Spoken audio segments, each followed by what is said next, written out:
Brand કથા by હારિતઋષિ Purohit. UPI ભારતની Facebook જેવી વૈશ્વિક બ્રાન્ડ, ગૂગલના સુંદર પિચાઈ કે પેપ્સીના ઇન્દ્રા નુઈથી લઈને કેટલા ભારતીયો વિશ્વની નામાંકિત કંપનીઓમાં ટોચના સ્થાને બિરાજે છે। ઇન્ફોસિસ જેવી ઘણી ભારતીય કંપનીઓ પણ વિદેશમાં સારું નામ ધરાવે છે। સિલિકોન વેલીમાં ભારતીય સોફ્ટવેર એક્સપર્ટની બોલબાલા છે। યુપીઆઈ આપણા માટે તો હવે ફેસબુક, ઇન્સ્ટાગ્રામ કે વોટ્સએપ જેટલું જાણીતું છે, પણ ભારતીય ટેકનોલોજીની અત્યારની સૌથી અનન્ય અને અર્ચિત બ્રાન્ડ યુપીઆઈ છે। પણ અત્યારે સમગ્ર વિશ્વમાં અને ખાસ કરીને ડિજિટલ વિશ્વમાં એક સુવિધા હલચલ મચાવી રહી છે। વિદેશમાં યુપીઆઈની ડિમાન્ડ વધવા લાગી છે અને ભારતની આ શોધ બેન્કિંગ અને ફાઇનાન્સના ક્ષેત્રમાં અનેરી ક્રાંતિ લાવી રહી છે। યુપીઆઈની શરૂઆત ક્યારે થઈ? રિઝર્વ બેન્કે એનપીસીઆઈની અંતર્ગત 2016માં યુપીઆઈની શરૂઆત કરી હતી। દેશની તમામ બેંકને ટ્રાન્ઝેક્શન કરવાની છૂટ આપતી સુવિધા એનપીસીઆઈના સીઈઓ દિલીપ એસબેનું બ્રેઇન ચાઇલ્ડ મનાઈ છે। ડિજિટલ કરન્સીને બદલે ડિજિટલ ટ્રાન્ઝેક્શન જ થાય તો એ માટે ભીમ એપ આ સિસ્ટમ વિચારવામાં આવી હતી। હવે તો ગમે તે એપમાંથી ગમે તે એપમાં ટ્રાન્ઝેક્શન સેકન્ડમાં થાય છે। યુપીઆઈ બ્રાન્ડ કેવી રીતે? નવેમ્બર 2023ના એક અંદાજ મુજબ યુપીઆઈ વડે ફક્ત ઓક્ટોબર મહિનામાં જ 11 અબજ ટ્રાન્ઝેક્શન થયા છે। આવનારા 12 થી 24 મહિનામાં આંકડો પ્રતિ માસ ડબલ થવાની ધારણા છે। ઇન્ડિયાની કોઈ પણ સુવિધાના આટલા ઉપભોક્તા વધતા નથી, ત્યારે કૂદકે ને ભૂસકે વધતા ગ્રાહકો જે સુવિધાનો ઉપયોગ કરે છે તેને બ્રાન્ડ જ કહેવી પડે। વગર પ્રચારે ફક્ત ઉપયોગિતાના જોરે દરેક સ્માર્ટફોનમાં ડિફોલ્ટ સેટિંગની જેમ આવવા લાગી છે। યુપીઆઈ બ્રાન્ડનો નફો?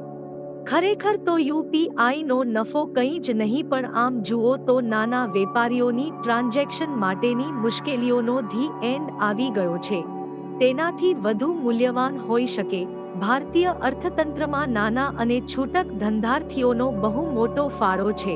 પરચુરણ અને ચલણી નોટોની છુટ્ટી કરવી અને સૌથી વધુ તો કાલે આપી જઈશની બદલે એક ક્યુઆર કોડથી આજે રોકડા, કાલે ઉધારનું સૂત્ર સાર્થક થાય છે। આમ તો દરેક દેશમાં નાના પાયે આ પ્રકારની એપ છે જ, પણ ભારતમાં બહોળા વર્ગના ઉપયોગથી એનું સફળ ટેસ્ટિંગ થઈ ગયું છે અને ભારતીય ભેજાઓ તેના નિત નવા જોડાણ કરીને સર્વિસ સેક્ટરમાં પણ ક્રાંતિ આણી રહ્યા છે। યુપીઆઈ બ્રાન્ડમાંથી દેશ ક્યારે કમાશે? જેમ ફેસબુક, ઇન્સ્ટાગ્રામ કે વોટ્સએપ એક સોશિયલ મીડિયા એપ જ છે, તેમ છતાં તેની કંપની કુશળતાપૂર્વક માર્કેટિંગ કરીને કરોડો રૂપિયા કમાય છે, તો યુપીઆઈ તેનાથી ચડે તેવી ક્રાંતિકારી શોધ છે। આરબીઆઈ સરકારી સંસ્થા છે, એટલે સ્વાભાવિક છે કે કોઈ ખાનગી કંપનીની જેમ આનું વેચાણ ન કરી શકે, પણ ભારતીય ટેકનોલોજી અથવા તો ડિજિટલ વર્લ્ડમાં યુપીઆઈને શાનદાર ઉદાહરણ તરીકે પ્રસ્તુત કરવું જોઈએ। યુપીઆઈ જેવા અનેક સ્ટાર્ટઅપ આઈડિયા વેચવા માટે યુપીઆઈનું માર્કેટિંગ દુનિયામાં દેખાડવામાં આવે તો બીજા અનેક આઈડિયા વેચવાની તક મળશે। યુપીઆઈ ફ્રી છે, પણ ટ્રાન્ઝેક્શન સિવાય દરેક ક્ષેત્રમાં સોલ્યુશન આપતી એપ કે બ્રાન્ડની ડિમાન્ડ હોવાની જ આખી દુનિયા માર્કેટ છે। બ્રાન્ડ બનાવો, દુનિયા સર કરો। યુપીઆઈનું ભવિષ્ય?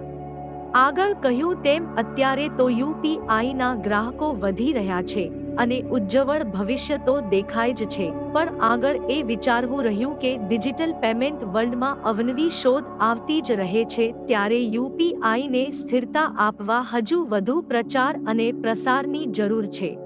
સ્માર્ટફોન અને ઇન્ટરનેટની સુવિધા યુવાનો તો વાપરે જ છે, પણ વરિષ્ઠ નાગરિકો ડિજિટલથી હજી દૂર છે। વળી ડિજિટલ ફ્રોડથી બચાવ પણ જરૂરી છે, એટલે યુપીઆઈને સુરક્ષિત કરવું પડશે અને તેની ઉપયોગિતા સમજાવવા વધુ મહેનત કરવી પડે એમ છે।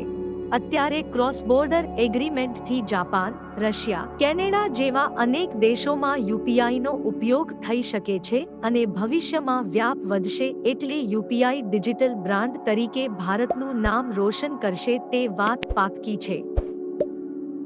વધુ માહિતી માટે વાંચતા રહો બ્રાન્ડ કથા।